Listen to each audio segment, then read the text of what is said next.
Masa Reformasi Republik Indonesia.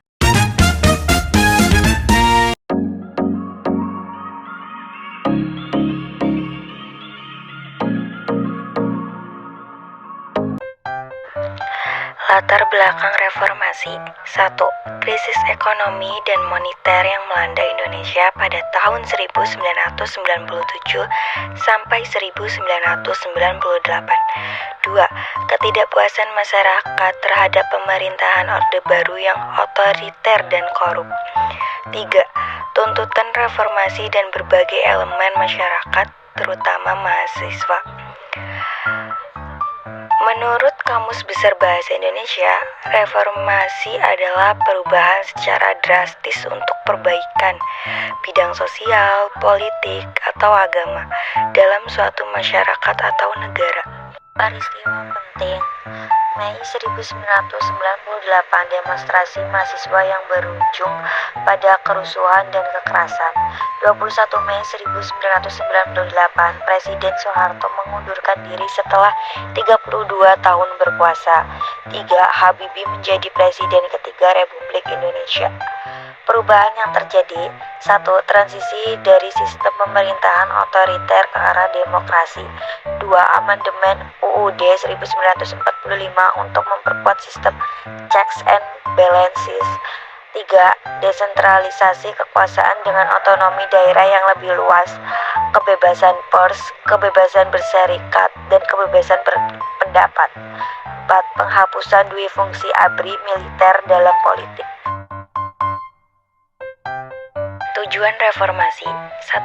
Menata kembali seluruh struktur kenegaraan termasuk perundungan dan konstitusi yang menyimpang dari arah perjuangan cita-cita seluruh masyarakat bangsa. 2. Melakukan perubahan secara serius dan bertahap untuk menemukan nilai-nilai baru dalam kehidupan berbangsa dan bernegara. 3. Melakukan perbaikan di segenap bidang kehidupan baik politik, ekonomi, sosial, budaya, maupun pertahanan keamanan. 4. Menghapus dan menghilangkan cara-cara hidup dan kebiasaan dalam masyarakat bangsa yang tidak sesuai lagi dengan tuntutan reformasi seperti KKN, kekuasaan sewenang-wenang atau otoriter, penyimpangan dan penyelewengan yang lain. Penyebab timbulnya reformasi. 1. Semakin melemahnya kondisi kehidupan ekonomi seluruh warga masyarakat bangsa sebagai akibat krisis multidimensi yang berkepanjangan dan terus-menerus. 2. Terjadi penyimpangan dan penyelewengan dalam pelaksanaan kehidupan di bidang ketatanegaraan termasuk bidang perundang-undangan dan hukum. 3. Penyelenggara negara telah menggunakan kewenangan secara otoriter di luar etika kenegaraan melalui tindakan yang sangat merugikan dan menekan kehidupan rakyat keseluruhan. 4.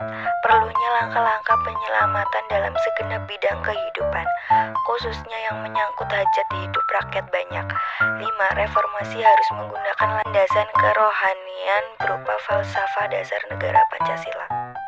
Tantangan dan perkembangan. 1. Konsolidasi demokrasi yang masih terus berlangsung dengan berbagai dinamika politik, tarik-menarik kepentingan dan upaya untuk memperkuat sistem demokrasi. 2. Pemberantasan korupsi, kolusi, dan nepotisme KKN yang belum optimal, meskipun telah ada upaya-upaya pemberantasan melalui pembentukan lembaga-lembaga anti korupsi. 3. Pemulihan kondisi ekonomi dan sosial pasca krisis yang membutuhkan waktu dan upaya yang besar untuk mengatasi kemiskinan, pengangguran, dan kesenjangan sosial. 4. Penyelesaian konflik-konflik daerah dan isu-isu sensitif lainnya seperti separatisme, konflik antar etnis, dan isu-isu agama. Tragedi Trisakti.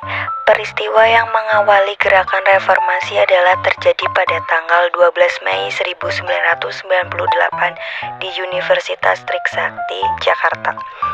Saat itu terjadi bentrok antara aparat keamanan dan para demonstran yang menyebabkan 4 orang mahasiswa gugur dengan luka tembakan. Keempat mahasiswa tersebut adalah Elang Mulia Lesmana, Heri Hartanto, Hendriawansi, dan Hafidin Royan.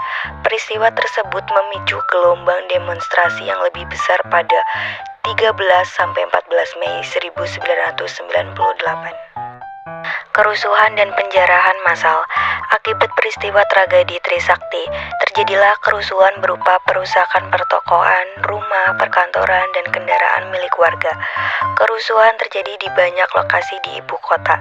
Sasaran utama dari pelaku kerusuhan adalah aset milik masyarakat keturunan Tionghoa di Jakarta.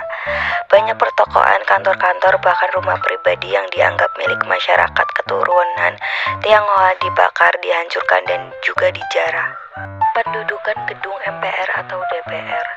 Dengan banyaknya kerusuhan yang terjadi, gugurnya 4 orang mahasiswa Trisakti juga turut menyulut api amarah dari kalangan mahasiswa.